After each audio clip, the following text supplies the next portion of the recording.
30 minutes after my girlfriend cheats on me, I book a hotel room. I send the room number to her best friend. The moment the door opens, Vivian Foster pulls me into a tight embrace. A moment later, I close my eyes. Since Jojo cheated on me, returning the favor isn't too much, right? But I still keep one card up my sleeve. I chose Vivian Foster, someone Jojo could never afford to cross. The second time Vivian appears before me, if you don't mind, let's try being long-term partners. My first instinct is to refuse. But before we finish talking, Jojo sends me a message. Not answering my calls, huh? I'm waiting outside your building. Don't you dare come back if you've got the guts. Or else I have plenty of ways to make you regret leaving me. Don't think that just because you're with Vivian Foster she'll actually care about you. Miss Foster, would you like to come over to my place? The two of us walk into my apartment. She can't hide her delight as she asks, why did you change your mind? I can't exactly say it's to get rid of a nuisance and cling to her for protection. Miss Foster, do you want the truth or a lie? Vivian doesn't expect me to say that. She grabs my collar and pulls me toward her. Just then, the phone on the cabinet by the door rings. Neither of us makes a move to answer it, but whoever's calling seems determined not to give up. I frown. I already know who it is. Ridiculous. No one keeps calling at a time like this. It just won't stop. Vivian reaches out impatiently and taps the answer button. Oh, so you do know how to answer the phone. What were you doing taking Vivian Foster up there just now? You've been up there so long, what were you trying to do? Let me tell you something, without me, you won't get anywhere in that company. There's no need for speakerphone. In the already quiet room, her voice is full of malice and warning. Whether I get promoted or not depends on me, but she really does have the power to make my life at work unbearable. Guess I just don't have a powerful father to back me up. Vivian pinches my chin, looking at me with a half smile. Her red lips curl slightly. Under her gaze, I realize she's seen right through me. Nate, focus. The other end of the line erupts. Jojo, sitting in her car, hears that cold, clear voice and hangs up in fright. Hilarious. She doesn't even have the nerve to face off with Vivian Foster. She started this, and I'll finish it. Adults own their choices, nothing to regret. When Vivian comes out of the bathroom, her long hair is still dripping wet. How does it feel, using me? I say nothing. I'll give you a week to think it over. I hope to hear a satisfying answer. In the days that follow, I completely forget what Vivian said. It was just a fling to begin with, and besides, I never planned on anything continuing with Vivian. More importantly, I simply have no time to think about it. All my time is spent chasing down clients. Several corporate anniversary events are scheduled to be held at the Sterling Hotel. If I can pull this off, the head of administration position is bound to be mine. Right now, I'm standing in the hallway outside a private room at the Regency Lounge. After taking a deep breath, I knock on the door with a smile. The moment I step in, the atmosphere is already electric. The table is covered with all kinds of liquor. Plenty of male and female hosts are mingling around. Oh, isn't that Jojo's boyfriend? I thought he was one of the new hosts. I should have known. The elusive host who's been dodging me all along wouldn't suddenly send word out of nowhere. Turns out Jojo's the one waiting for me here. Jojo's boyfriend really does have a great body. Someone who only gets promoted by pleasing me. What kind of boyfriend is that even? Jojo's arrogant voice rings out from the corner of the room. I notice she's sitting beside another man. This is the first time I've seen Jojo like this. Before this, she always put on a proper act in front of me. The moment Jojo speaks, the room instantly ignites. Come on, the pretty boy doesn't know any better. Why isn't he coming over to apologize to Miss Sinclair? I know tonight is a trap dressed up as a party, but the situation is clearly not looking good. Jojo stands and taps the marble tabletop. Come here, drink all of this. I'll give you the chance to kneel and apologize. Even the music stops in the once lively room. Everyone is watching. I notice bodyguards already stationed at the door. No wonder I got in so easily earlier. Once I figure it out, I walk straight toward Jojo. Even Jojo herself has to admit deep down that she poured more effort into me than anyone. You could say I've handed her such a huge scandal, and if she doesn't get even, how can she save face in her circle? If I drink all this, will you let me off the hook? Drink first, talk later. People in the room instantly start egging me on. I look at row after row already lined up, glasses filled with liquid of every color. Drinking one glass at a time is boring. Miss Sinclair, what do you think? You think just because you're cozying up to Vivian Foster she'll actually come for you? Who does she think she is anyway? I've been so good to you and you dare cheat on me like this. Good to me? Really? The moment she says it, her expression shifts, and she hurls the decanter to the floor. Because it happens so suddenly, by the time the bodyguards react, I've already pinned Jojo down. You cheat on me and you have the nerve to lecture me? You think I'm just going to take it, huh? I gave you a chance and you threw it away. So what if I cheated back? Without your daddy's money, you're nothing. Jojo freezes completely. Screams erupt through the room. Right in the middle of the chaos, the door is kicked wide open. Nina Lawson is about to speak just as she catches my bold declaration. Wow, Jojo, quite the party. Why didn't you invite us? With that, the people behind her pinned down the room's bodyguards. The crowd that was about to jump in to help falls silent instantly. Then someone in the center seat clears out a spot. Vivian walks straight over and sits down. The next moment, she says gently, "Come here, sit beside me." The tone makes everyone exchange puzzled glances, not sure who she means. Jojo grabs a coat, puts it on, and tightens it around herself. Then she glares at me. These past few days I've wanted to grind Nate to dust. No wonder he dared to come alone. He had Vivian Foster backing him up all along. Nearly everyone's eyes land on me. Someone exclaims in shock. When did this guy get close to Vivian Foster? From the sound of it, those two seem more than just acquainted. I'm just as confused. I never expected Vivian to actually show up. Her gaze meets mine. For once, I feel a flicker of awkwardness, not knowing where to look. Nate, do I really have to beg you to come over? Everyone in the room finally catches on. No wonder this guy had the nerve to make a scene right on JoJo's turf.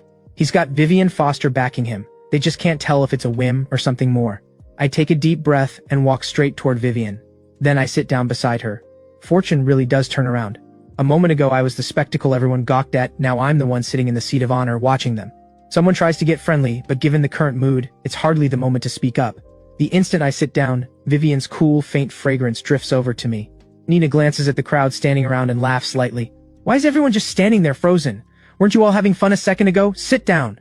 JoJo is still standing there, stunned, having lost face in front of everyone. There's no way she can swallow this humiliation, but given how things stand now, no one's paying her any attention anymore. Everyone's watching for Vivian's reaction instead, as if JoJo doesn't even exist. The music, once cut, starts back up again, and the party carries on. No one wants the mood to die, or nobody's getting through tonight in one piece. Nina's playful gaze settles on me. I knew this guy wasn't ordinary. He got Miss Foster to come rushing over herself. Now that's someone worth noting. But it looks like he's not exactly grateful for it. And he's got some nerve too, walking straight into a trap all by himself. Her breath suddenly brushes against my ear. A shiver runs through me. When did she get this close?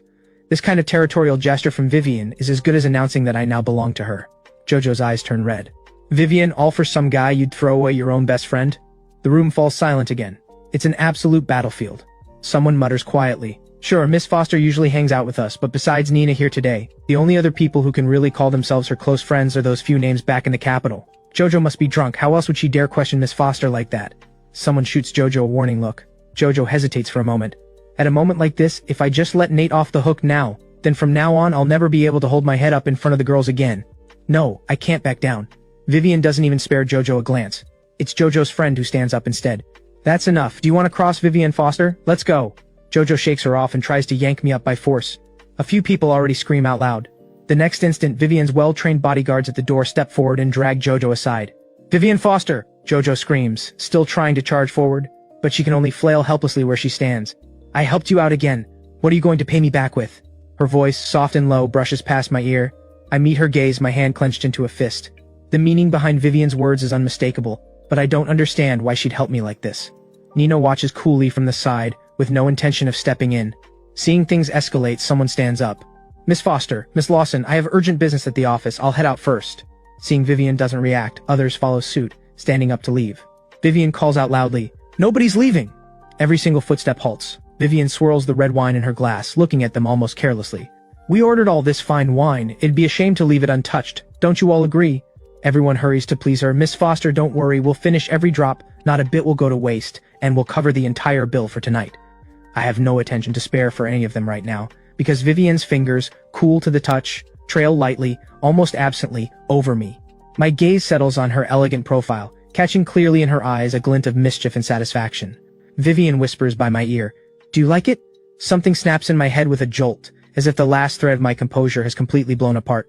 Thank you for helping me." Hearing my reply, Vivian smiles even wider. Then she loops her arm through mine and asks playfully, "Nate, have you ever thought about me?" I stay silent. When do I ever have time to think about things like that? Seeing I don't respond, she finally says, "I've missed you a bit." I freeze at those words, staring at her in surprise. This woman is really something. Such an ordinary sentence, yet she makes it sound so suggestive. I say helplessly, "Director Foster, I recall how the business magazines describe you, and hearing you say something like that makes your whole image fall apart a little." Vivian lets out a light laugh. What use do I have for that image? Those reports are all made up anyway. I even think interviews are a waste of time, and only Nate believes Nate is just too cute. The two of them whisper to each other, oblivious to everyone else. In JoJo's eyes, that looks like an affair that's been going on for ages. "Nate, you rotten man, I'll fight you for this." Just as JoJo charges forward, Vivian sees the movement and shoots her a cold glare, a look so icy it could freeze anyone in place. JoJo can't help but stop dead. Vivian looks at her and says, "Seems like you've been taking advantage of my patience, provoking me over and over. Contact Mr. Sinclair, tell him to take his daughter home, and make sure she never shows up in front of me again." The moment Vivian finishes speaking, her people immediately move to carry it out. Now only the two of us remain in the room. Vivian's lips curve slightly. Nate, what's your answer? I don't expect her to bring it up again. Steadying myself, I say, Director Foster, can you answer a question for me first? Go ahead. Her gaze lingers on my face, but I can't read the meaning hidden in her eyes. I'm well aware that ever since I met Vivian, she never showed any special interest in me, not even now. Miss Foster, do you like me? Vivian laughs softly. You're overthinking this. My heart sinks. Even though I'd already guessed the answer, hearing her admit it so plainly still leaves a bitter sense of defeat. Then again, it's just as well. Better to have it out in the open like this than to keep dragging on dressed up in the false name of love. On her end, Vivian has already withdrawn her hand, as if the flirtatious words she just spoke never came from her at all.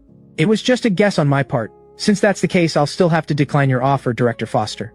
Vivian's red lips curve slightly. Such a quick answer. Mind if I ask why? This Vivian is really something. Sometimes she seems utterly unreasonable, but other times she's surprisingly understanding. I tell her, you've seen it yourself, I just went through a betrayal, and in a state like this I have no plans to start any kind of relationship. She replies quietly, but what I'm proposing is a long-term partnership. We're not talking about romance. Her answer catches me off guard. I look for a way out, saying, if being turned down feels embarrassing to you, Director Foster, then as a thank you for tonight, I could take you out for a meal. No need, since we can't reach an agreement before my interest in you grows any further. Our relationship can end right here. You can go now. With that, her gaze no longer lingers on me, and whatever flicker of interest she once had fades away completely. I can't switch on and off that easily, but I'm grateful she knows when to stop. Even though we're genuinely well matched, being with someone like her could never be an equal relationship, and getting out later would only leave me labeled forever. I stand up. Then goodbye, Director Foster. Vivian doesn't answer and turns to leave. As it turns out, unless you actively go looking for someone in a city this vast, the odds of running into Vivian Foster are next to nothing. For the next 2 weeks, Vivian completely and utterly vanishes from my world. Meanwhile, word of my breakup with Jojo spreads on its own. What started as Miss Sinclair's grand pursuit of love ends in a hasty finale after just 3 months together. While I breathe a sigh of relief, I also start noticing a shift around me. Unfortunately, my gut feeling is right. You messed up something this basic? How long have you even been with the company? Honestly, this makes me question your professional standards. The notice came in the middle of last night, and the data report I stayed up all night to finish has run into problems again, naturally earning me a harsh scolding. I've noticed Nate's been getting quite a few complaints lately. Yesterday, Mrs. Chen, who booked the banquet, even said the dessert table was set up wrong. As a coworker, I really hope your personal feelings won't end up dragging down our whole administration team. After all, we should always keep the client's needs in mind. I don't bother responding to Yvonne. Instead, I take the report I'd already printed out and place it on Manager Walsh's desk. I don't know why the cloud data glitched, but just to be safe, I printed a backup copy anyway. Please check if there are any errors left in the data. Manager Walsh clearly didn't expect Nate to have a backup. He flips through it half-heartedly for show. Watching him, I let out a cold laugh inside. I already know the harassment lately is nothing more than him hearing about my breakup with Jojo and deliberately making trouble for me at work.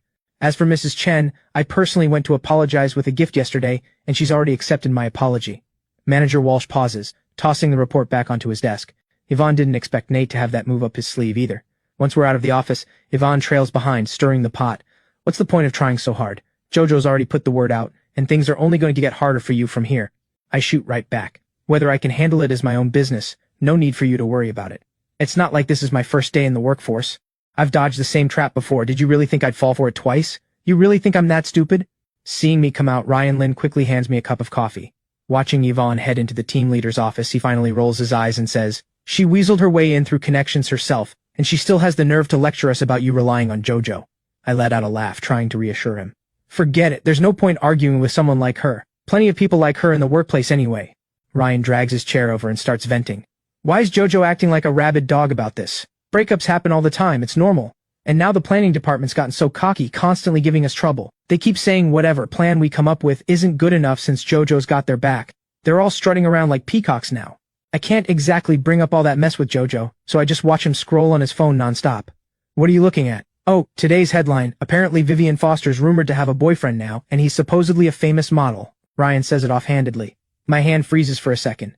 Then I put on my glasses and open up the document on my desk, checking through the day's schedule and upcoming team meetings. Ryan pats me on the shoulder. Back when you used to go to events with Jojo, did you ever run into Vivian Foster? Is she really as gorgeous as she looks in photos? I pause for a second, then say, honestly, I never really paid attention to what she looked like. Besides, Jojo was always right there. I wouldn't have dared look at anyone else. Yeah, with Jojo's temper, you'd have been in serious trouble otherwise. Fair enough.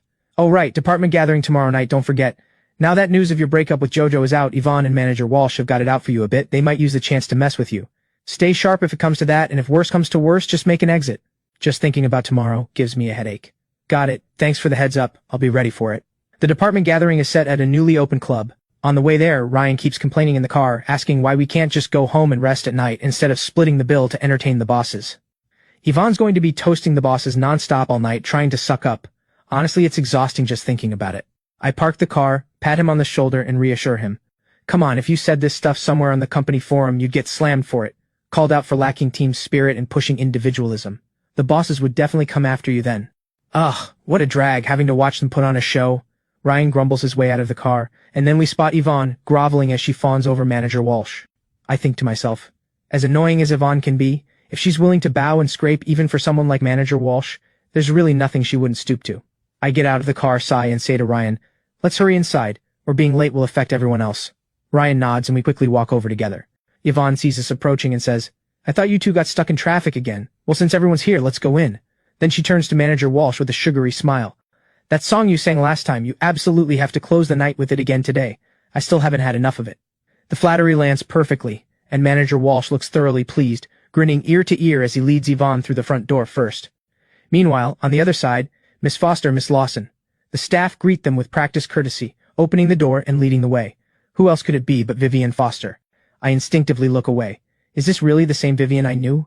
I still remember how close and familiar she once was with me, so different from how distant she seems now. Mr. Cole, we meet again. Nina, standing beside her, spots me and greets me with that. Hearing her speak, the friends behind her all turn to look at me, then tease Nina. What's this all about, keeping secrets from us, huh? Why not invite such a handsome guy to join us? Nina sneaks a glance at Vivian, and seeing no reaction from her, tilts her head and answers. Don't ask me about that, it's not really my call to make. Vivian, hearing all this, doesn't slow her pace at all, and steps straight into the elevator. Nate, come up and join us if you have time. Nina thinks to herself, if Nate wants to come up and sit for a while, he can just ask the staff for the room number. Then, humming a tune, she follows Vivian. Meanwhile, on our side, seeing Nina talking to me, my coworkers all look a bit stunned. Someone curiously asks, Nate, do you know Miss Lawson? Even Manager Walsh's expression changes instantly. If he'd known Nate had this kind of connection all along, he'd have handed over his business cards sooner. Ridiculous, honestly. Yvonne's gaze lingers on me, half hidden. Is that how you met her back when you were with Miss Sinclair? Nate, you really should get out and mingle more, you're honestly wasted here in administration. Ryan rolls his eyes, ready to snap back at her, but I pull him back. With a faint smile, I say to Yvonne, I have my own standards for how I act, I don't go looking for trouble, and I'm not afraid of it either. No need for me to argue with you over this. Hearing that, her expression shifts. What's that supposed to mean?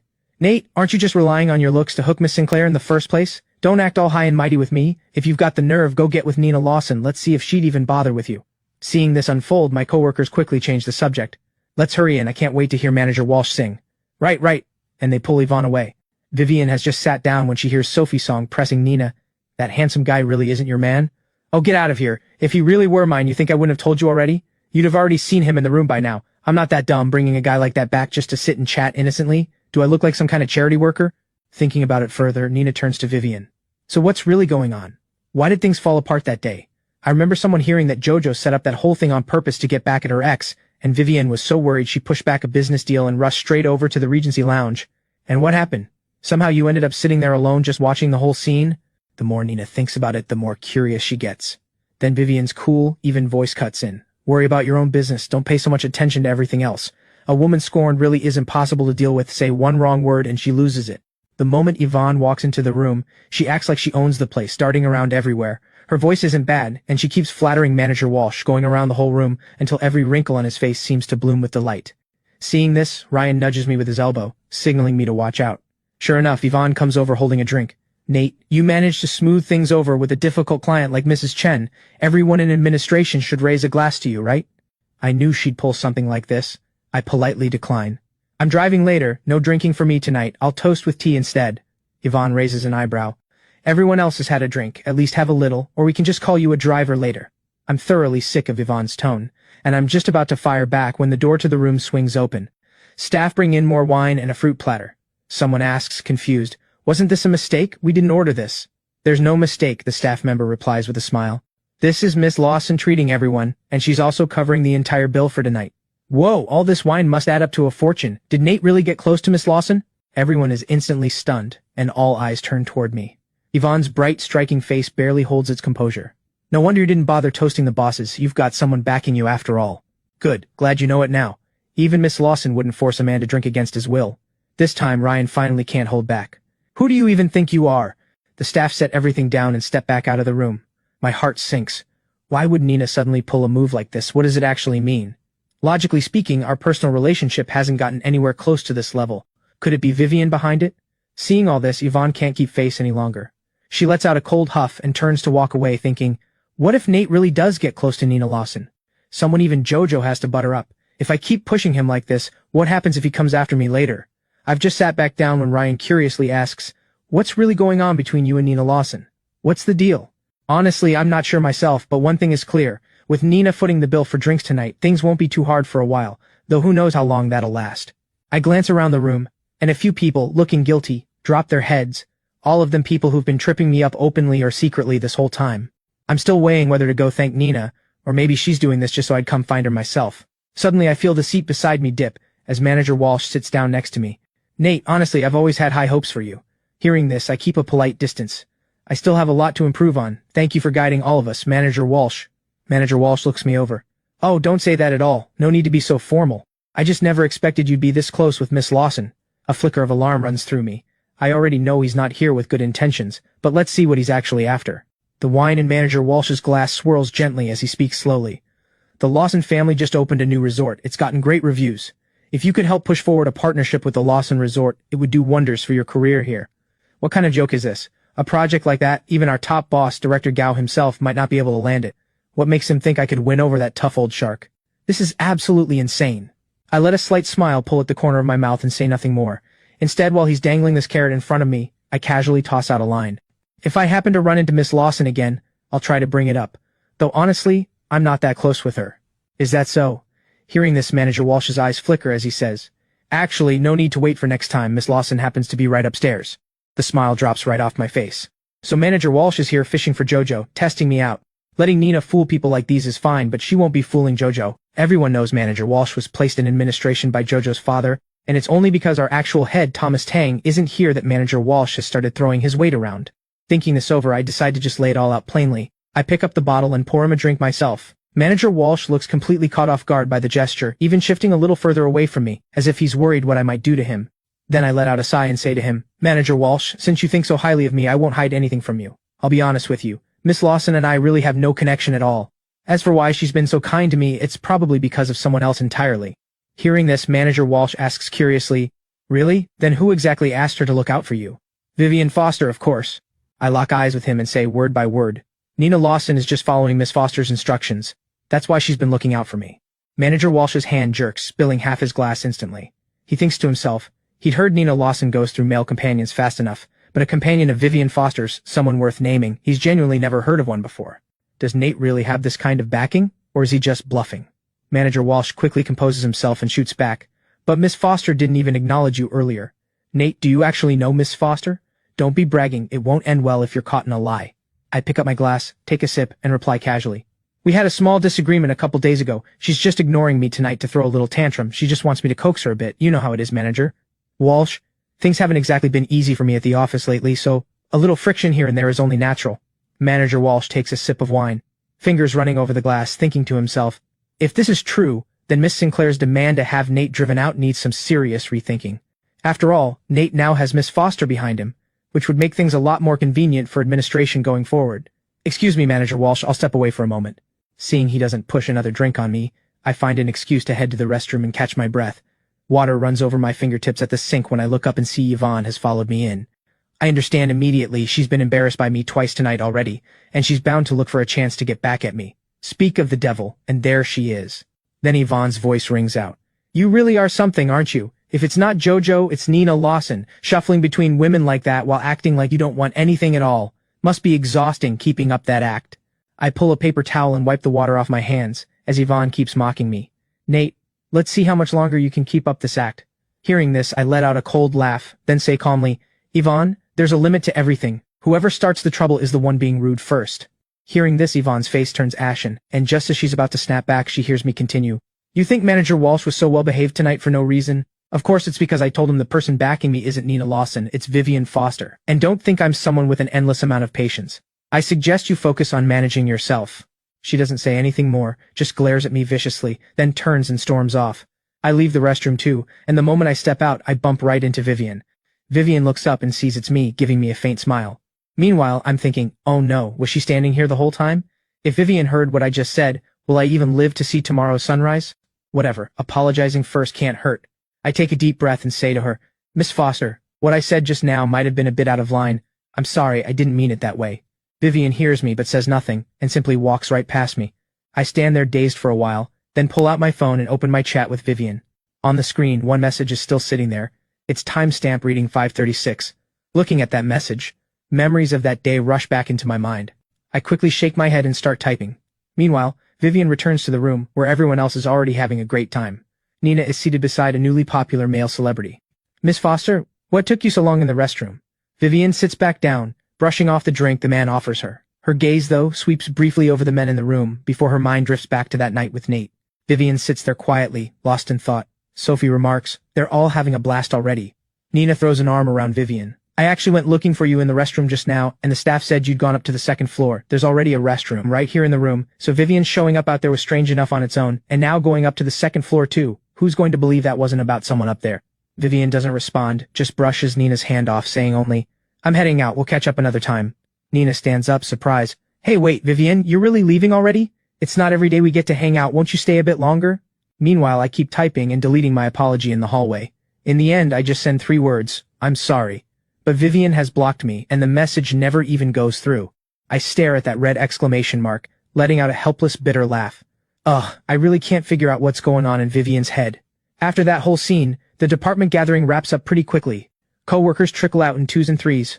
When I notice my phone buzzing, I frown, worried it might be a client, and quickly pick up. Hello, who's this? But a strange, static-like sound crackles from the other end. That business at the company, we'll settle it slowly, one thing at a time. The voice has clearly been distorted, making it impossible to tell whether it belongs to a man or a woman. I hang up without a flicker of expression. What is Jojo scheming this time? Seems like something's going to happen tonight, better stay on guard. Having had a bit too much to drink that night, the group decides to call a car home. Whatever Jojo is planning, expecting me to go back and apologize to her at this point, is simply not going to happen. Isn't that Vivian Foster's car? The whole group turns to look at the driveway as a black sedan glides smoothly past us.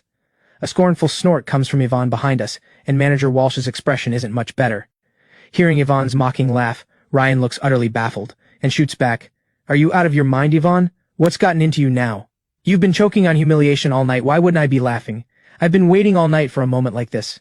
Of course I'm laughing, someone here talks big without a care in the world, always going on and on about being connected to Miss Foster, without even stopping to think. Plenty of people know Vivian Foster, she's always kept her distance from everyone. You think Miss Foster is running some kind of charity, letting just anyone claim to know her? Just as Ryan is about to fire back, the car trailing behind the Bentley pulls up in front of them, and the woman inside rolls down her window. It's none other than Vivian's assistant, Chloe Zhao. Yvonne is instantly choked into silence. Manager Walsh reacts much faster than her, rushing to the front of the group and fawning, Assistant Chloe, it's been a while. Chloe waves him off and looks toward me. Mr. Cole, if you have any business matters to discuss, you can reach out through the number on this card. I pause for a moment, then quickly gather myself and ask, Assistant Chloe, would it be possible to arrange a meeting with Miss Foster so I could thank her in person? Chloe nods, saying, I'll ask Miss Foster if she has time. She hasn't said no, at least. I let out a breath of relief. Thank you for that. Safe travels, Assistant Chloe. I watch the line of luxury cars drive off. My coworkers fall completely silent. Ryan rolls his eyes hard, looking at Yvonne's ashen face and says, Some people really should learn to watch their mouths, or they won't even know who they've offended someday.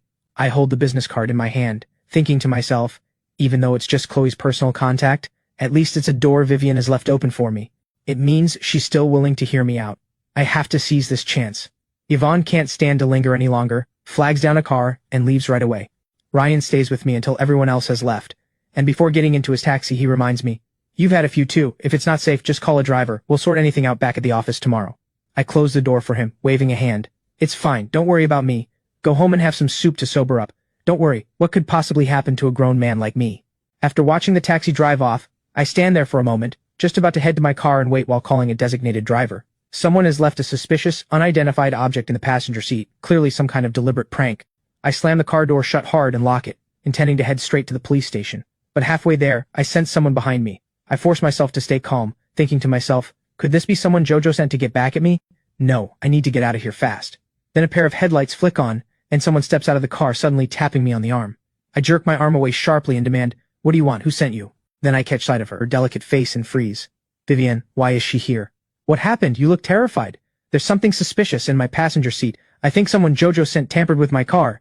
I was just about to go report it to the police, but then I noticed someone following me, so I was trying to get away from here quickly to shake them off. After hearing what I said, Vivian immediately instructs the bodyguard who came with her. Check his car, then report it to the police. The bodyguard, hearing the order, moves to carry it out.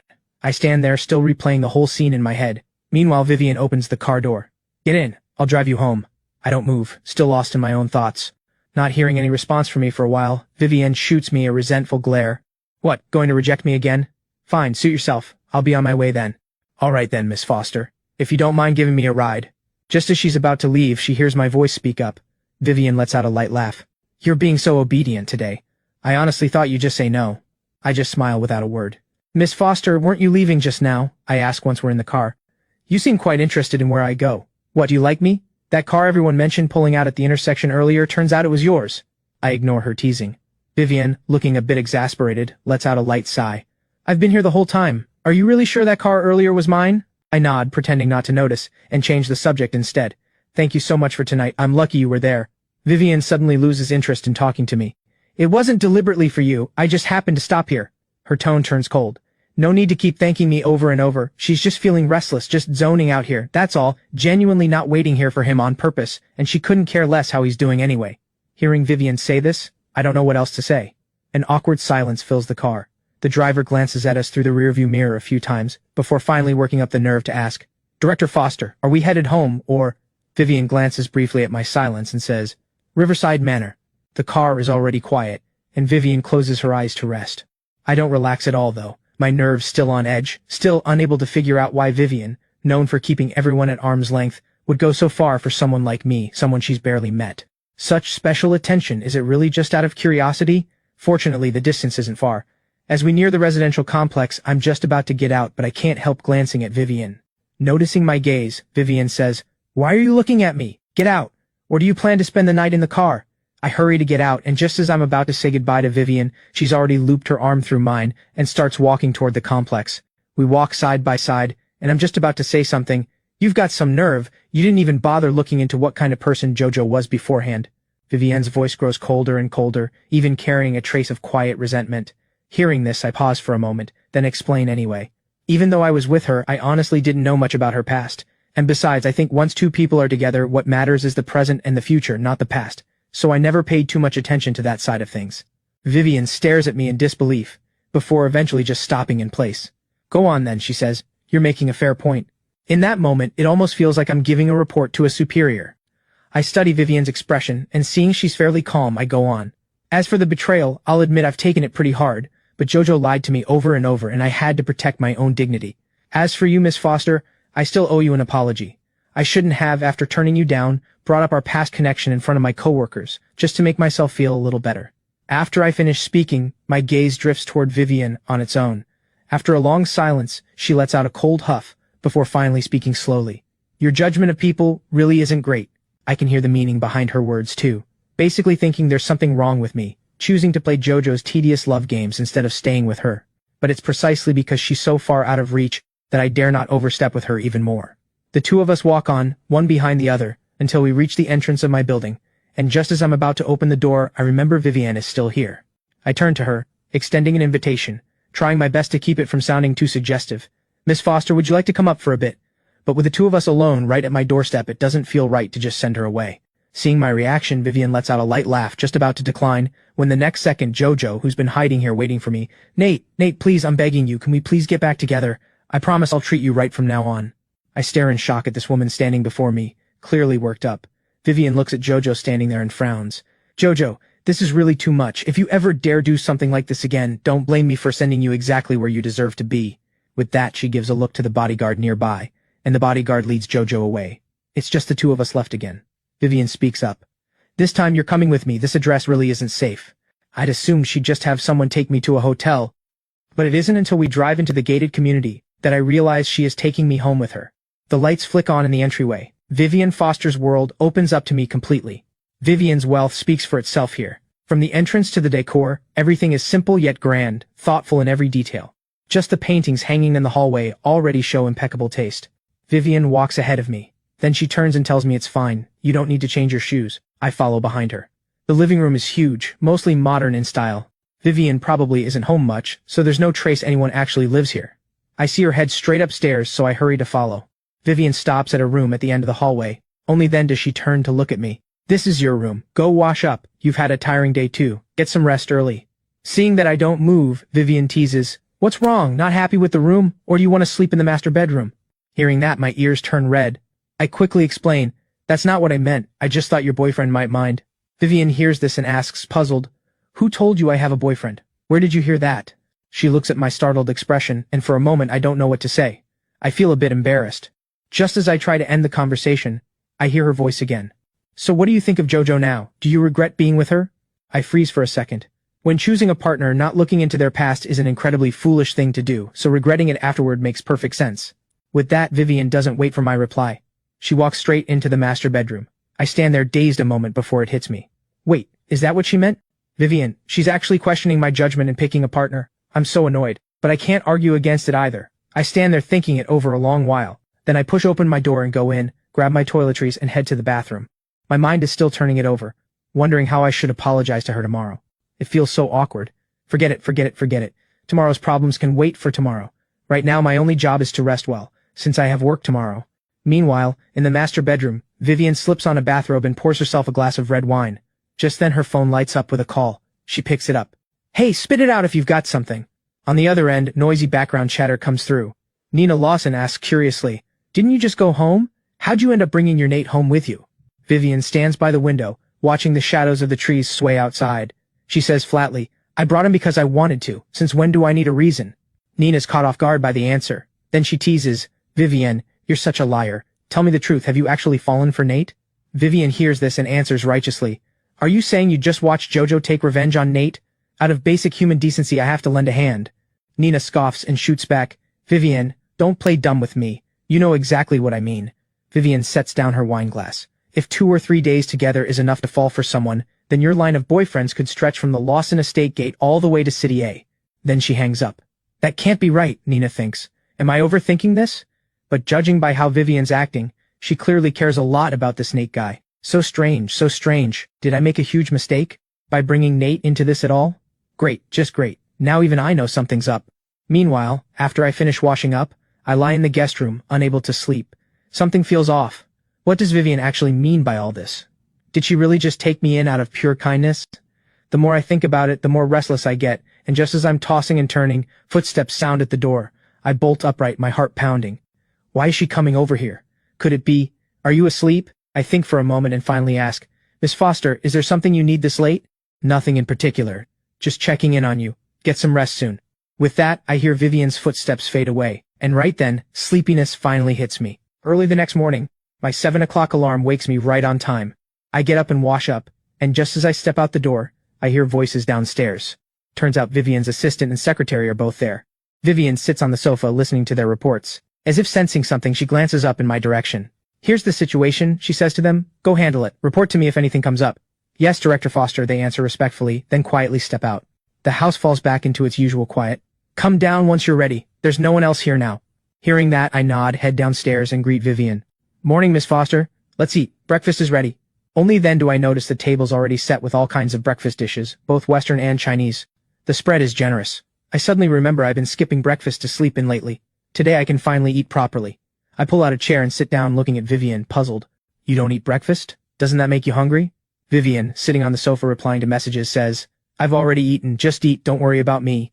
Also, I'd suggest if you're free today, take the day off first and go handle the police report about JoJo. Of course, Assistant Chloe will go with you and help. Hearing that, I ask cautiously, if it comes to that, how will JoJo actually be punished? That depends on how the police handle it and how you describe what happened. This case could go either way, small or serious. I figure it won't drag on for long, but what worries me is whether JoJo after this might spiral even further out of control. Thinking about it, I sigh. Relax. An investigation like this won't wrap up that fast anyway. At the very least, she won't be bothering you again anytime soon.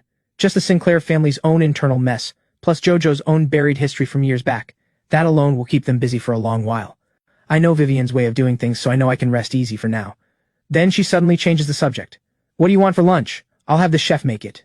It dawns on me that she means we're having lunch together too. On second thought, if I refuse, does that mean Vivienne will stop getting involved in the JoJo matter?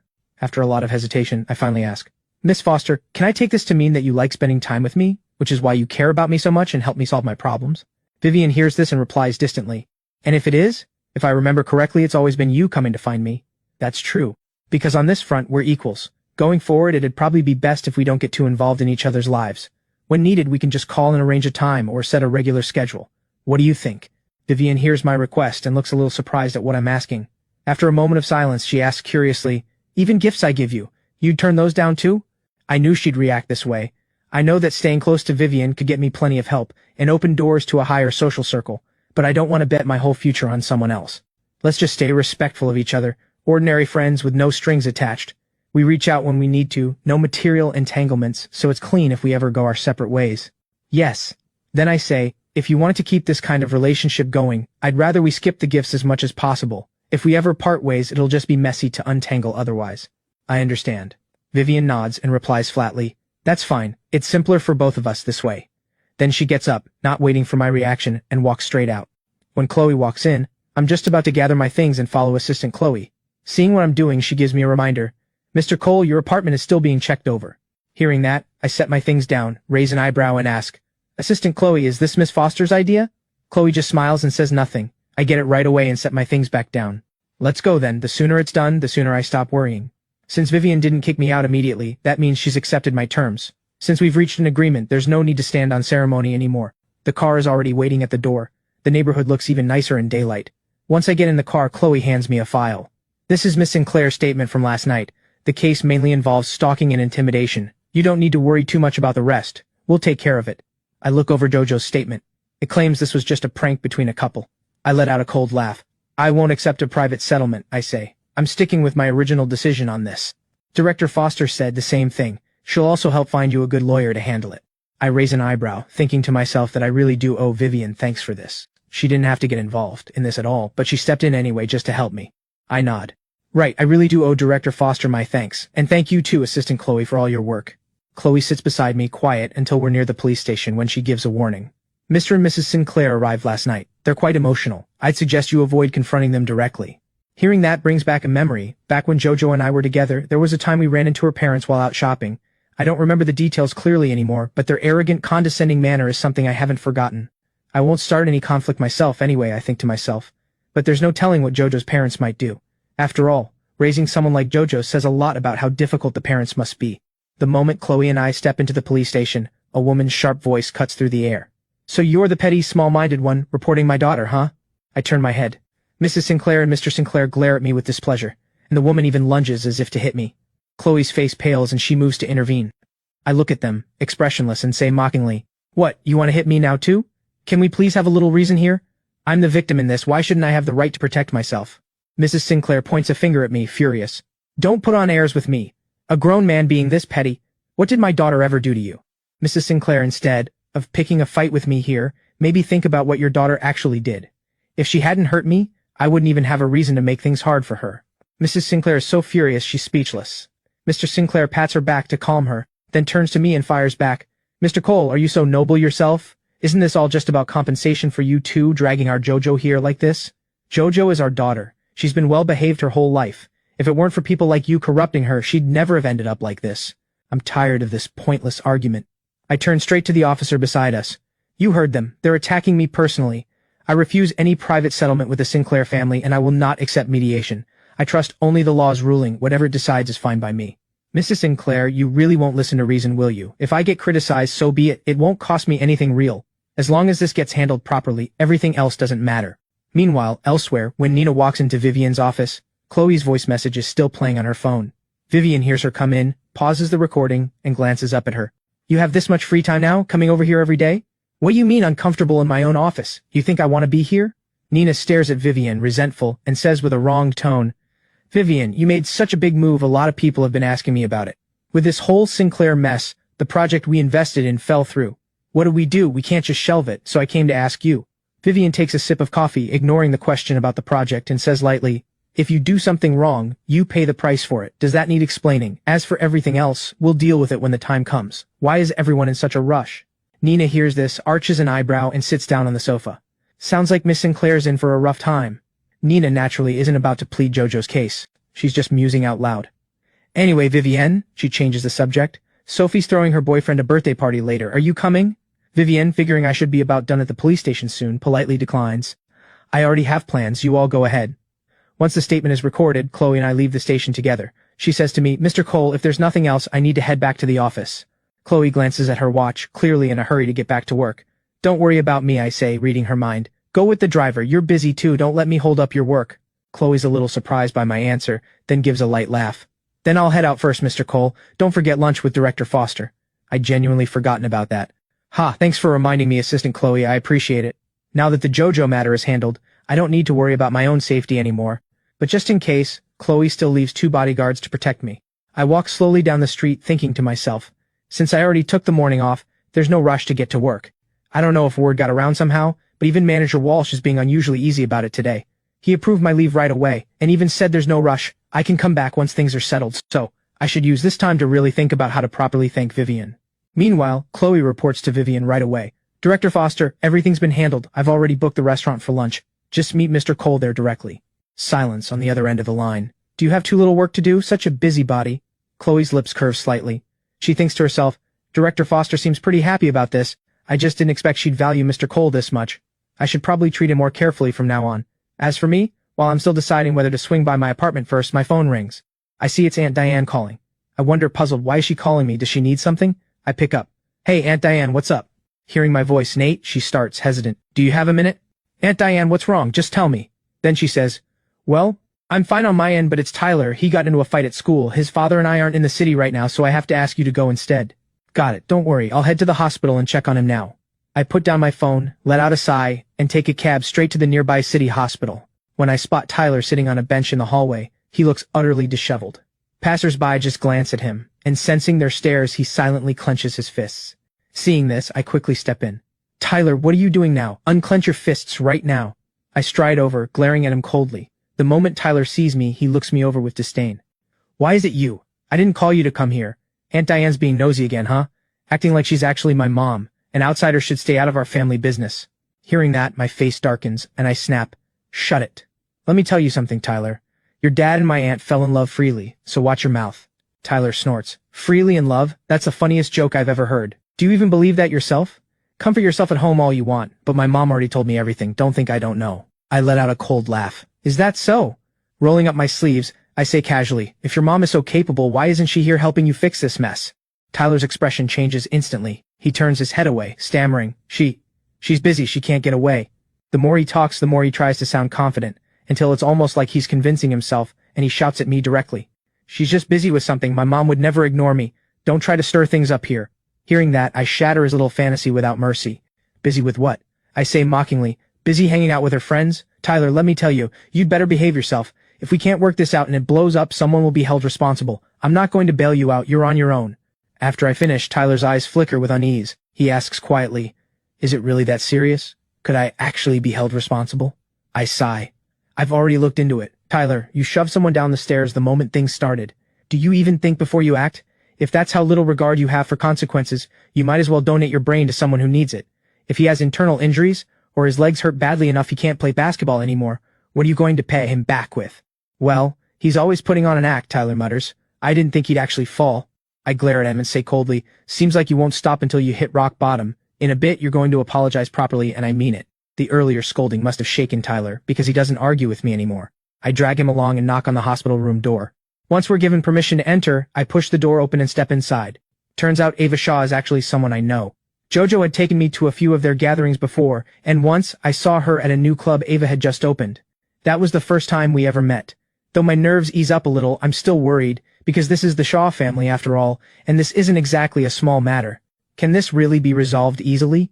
I'm at a loss. Of all the people for this troublemaker Tyler to provoke, how did he end up crossing the one person he really shouldn't have? Miss Shaw.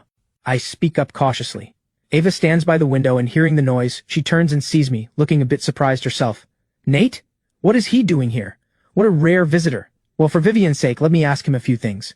Seeing Ava's fairly calm demeanor, I choose my words carefully. Miss Shaw, this whole thing is our fault, entirely our mistake. Whatever compensation you need, we'll do our best to provide it. Ava gives a light laugh and shakes her head. My uncle only has this one child. The whole family has spoiled him like a treasure since he was little. Now he even has to drop out of the basketball tournament, and whether he'll ever play basketball again is anyone's guess.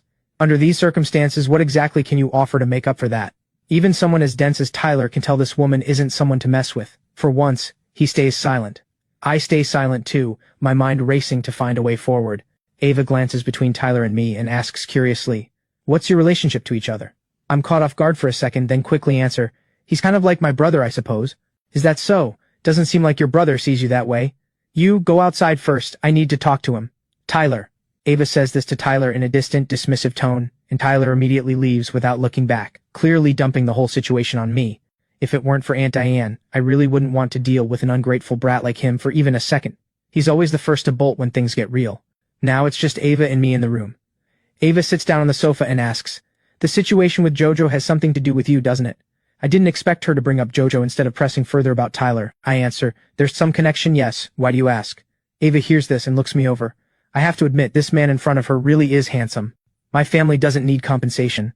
But I'll give you this favor. I won't make things hard for your brother. I'm overjoyed. "Really, Miss Shaw? Thank you so much. I promise we'll keep a better eye on him from now on." Ava laughs lightly. "Don't get the wrong idea. I'm doing this for Vivian's sake too." I pause, surprised. So it's because of Vivian. No wonder Ava let this go so easily. Otherwise, knowing the Shaw family's temperament, there's no way my dear brother would ever finish high school peacefully. He'd probably end up with a permanent record. I look at Ava, not sure what else to say.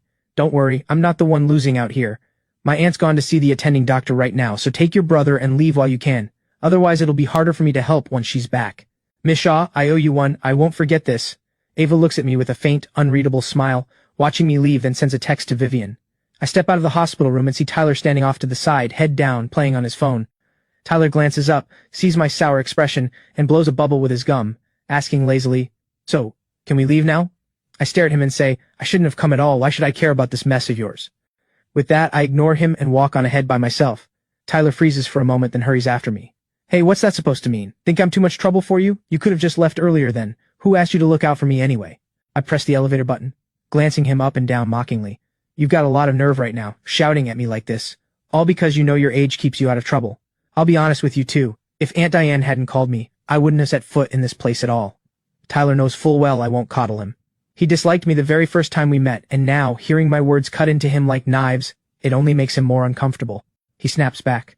"You think you're so noble? The way that woman was looking at you just now, don't think I don't notice it." "What look?" Tyler scoffs. "You and your aunt are the same, good-looking enough to be annoying." I laugh coldly. "Well, nothing I can do about that. Who's to blame if you didn't get the looks?" Tyler's face turns livid with anger. The elevator arrives, and I look at him, standing there refusing to get in. Reluctant or not, the person who spoke up for you today is exactly the kind of person you look down on. With that, I let the elevator doors close.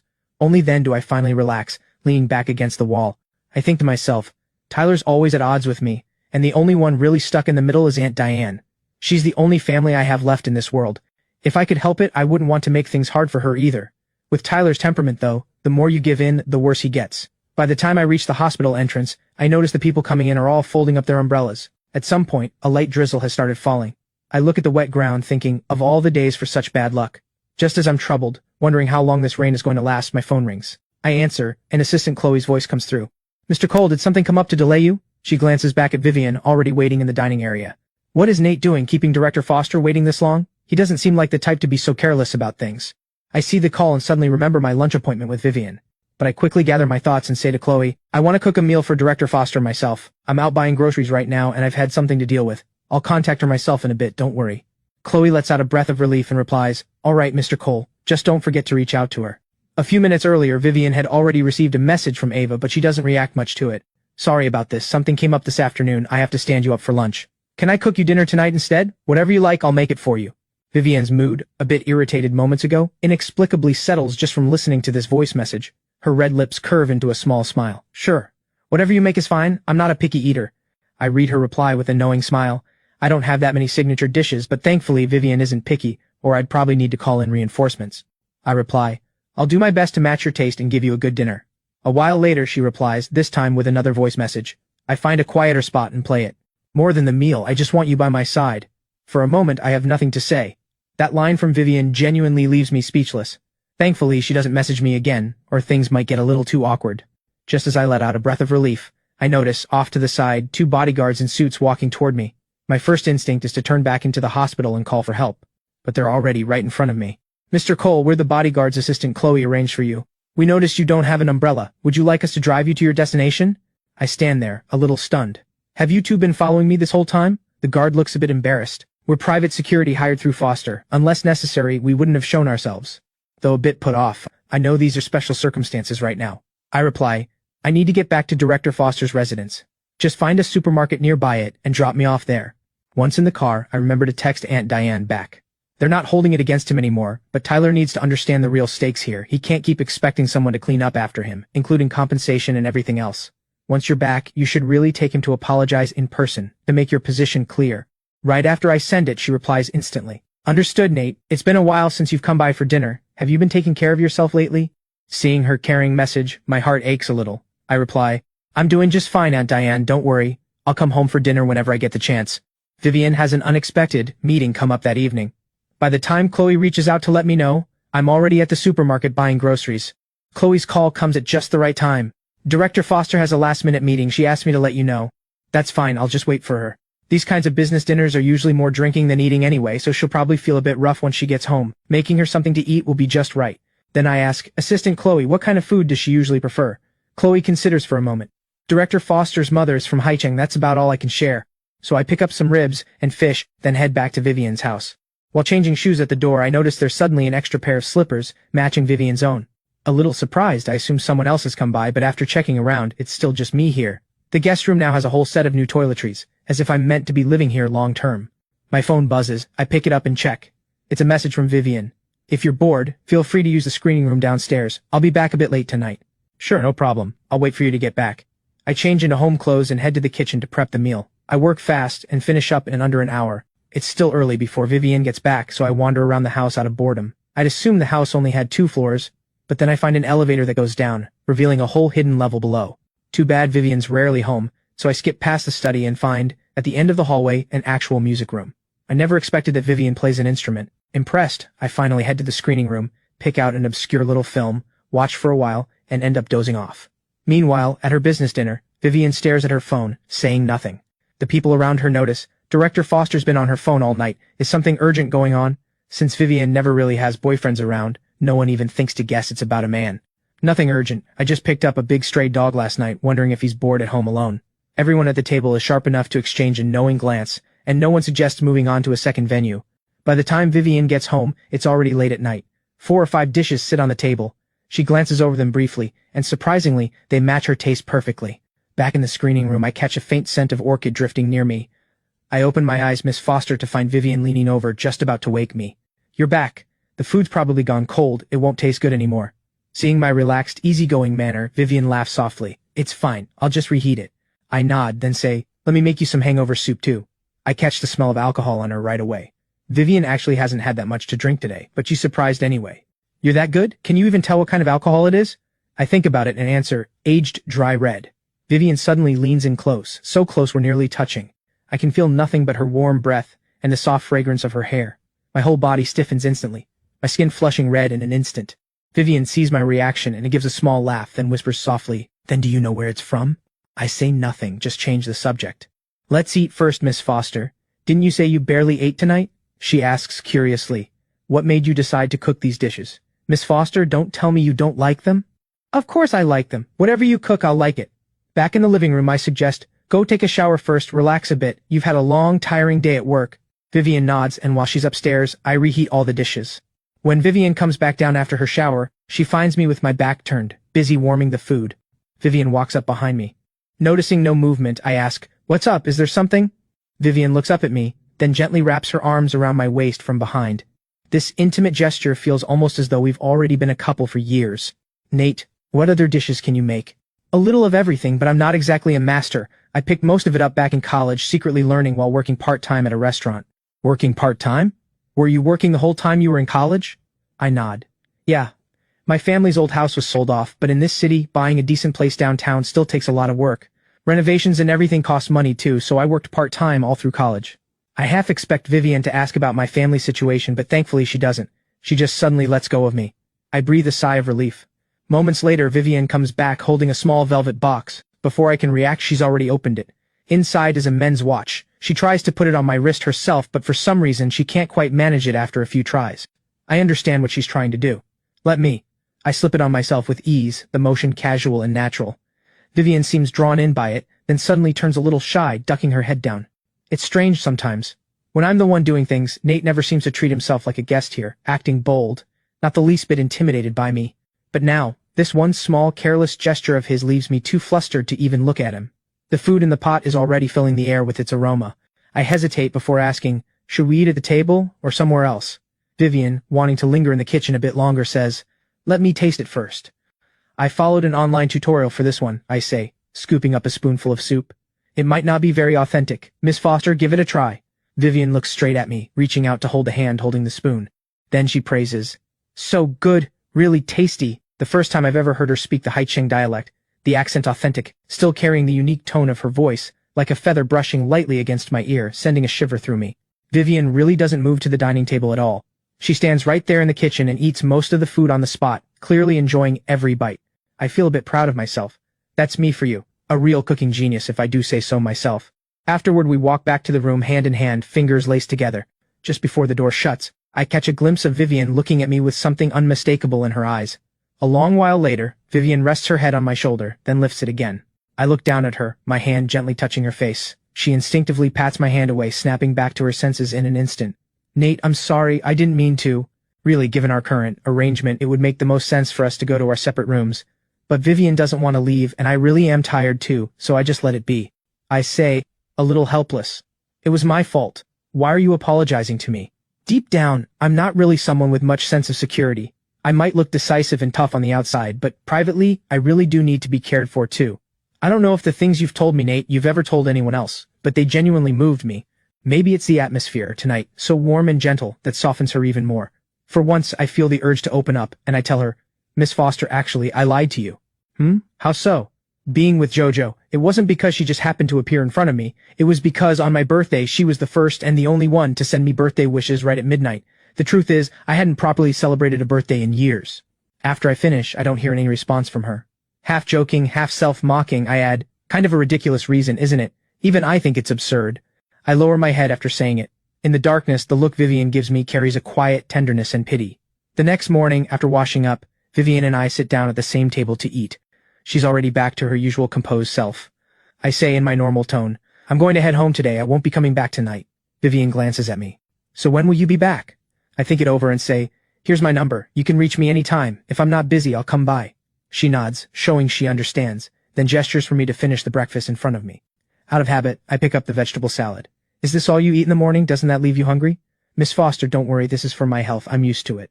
Vivian hears this and gives a hesitant nod. After finishing the meal, I'm about to call a car, but she checks her watch, then picks up her car keys. Let's go together, she says. It's on the way.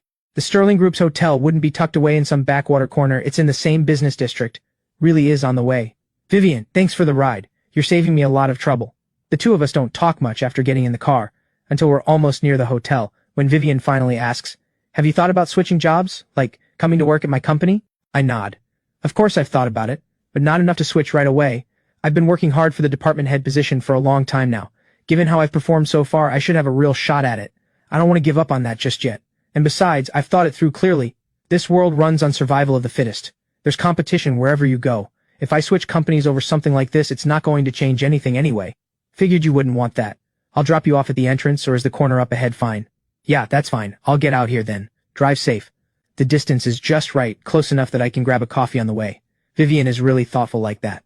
Early in the morning, the coffee shop is mostly filled with coworkers and people from nearby offices. The group close to Yvonne notices me looking their way, and gives me an awkward smile. I find it a bit odd since I never really interact with them normally, and some of them have even taken snide digs at me before. Why so polite today? Once I get to my desk, Ryan walks over, asking curiously, why'd you take the day off yesterday? You didn't reply to any of my messages, it was killing me not knowing. I laugh and change the subject. Here's your iced Americano. Ryan takes it, drinks a sip, and raises an eyebrow. No, seriously, what were you actually doing yesterday? I finally open up my message list.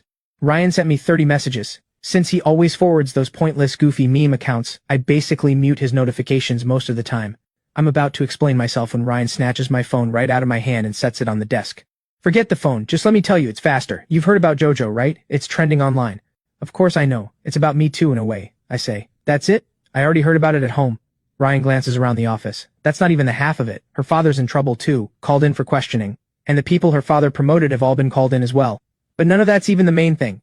The real story is even Manager Walsh and Yvonne got pulled in. Everyone already knew Manager Walsh had ties to the Sinclair family. That part wasn't a secret. But Yvonne being connected too, that's the real surprise. Sure enough, while I was out of the office, a lot really did happen. You should have seen it yesterday. When Yvonne and Manager Walsh got taken away, their faces were absolutely terrible. Oh, and by the way, don't even think about sneaking off early tonight. We're going to celebrate. It finally clicks for me. Right. If Yvonne can't clear her name completely, then the department head position is almost certainly going to fall to me. No wonder that whole group close to her has been so polite to me today. So that's what's going on. Of course I'm in. Sophie recommended a place before, a new spot that just opened nearby. Let's go there tonight. Sophie's actually been a close friend of mine since childhood, while Ryan and I bonded after I started at Sterling. The three of us get along well and often hang out together. As the group's resident foodie and travel expert, Sophie's food review vlog already has 1 million followers. Her recommendations are always reliable, and the food she picks is guaranteed to be good. But clearly Ryan's and my plans for a post-work drink are unlikely to happen. Jojo's father's scandal has blown up too big, and with Jojo's own scandals piling up one after another, it's directly damaging Sterling Group's corporate image. Upper management launches an internal investigation right away, and it doesn't take long before they discover that I, having once been publicly linked to Jojo as her boyfriend, also work at the company, in the administrative department, under Manager Walsh no less. I'm called in by upper management for questioning. While I hold on to a bit of hope, there's really nothing to be afraid of. Still, once I'm called away, I imagine the talk around the office is going to get ugly. Sure enough, the moment I step out of the office, I hear coworkers gossiping. You think Nate skipped work yesterday because he's planning to run off? Miss Sinclair was with him for 3 months, probably spent a fortune on him. I said it from the start, a guy like that was never going to end up well. Ryan has a fiery temper. Hearing this, he slams the table and stands up. What are you all going on about? Say it to Nate's face if you've got the nerve. What's the point of whispering behind his back? The ones who were running their mouths obviously aren't about to actually fight Ryan face to face. Seeing this, they quickly sit back down and continue muttering on their phones instead. Ryan is furious, and worried about me too, so he goes and vents about it on his social media feed. The managers inside the office don't deliberately make things difficult for me.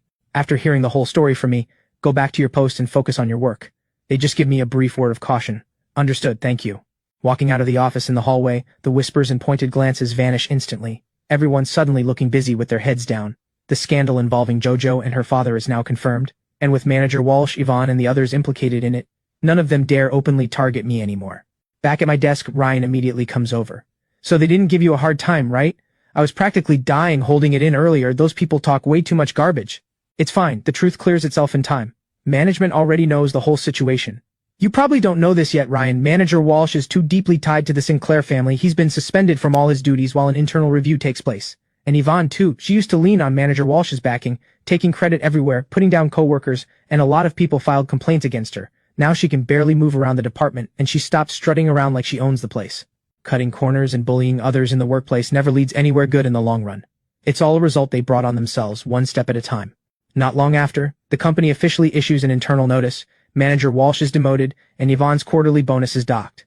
As for Jojo, her scandal keeps growing, and with her family in constant turmoil, she has no energy left to come after me at work anymore. The weight that's been pressing on my chest finally lifts. I can finally throw myself fully into my work. A week later, the company officially names me head of administration. The moment the news breaks, genuine applause breaks out across the department. Coworkers who used to be cold toward me now show friendly smiles too.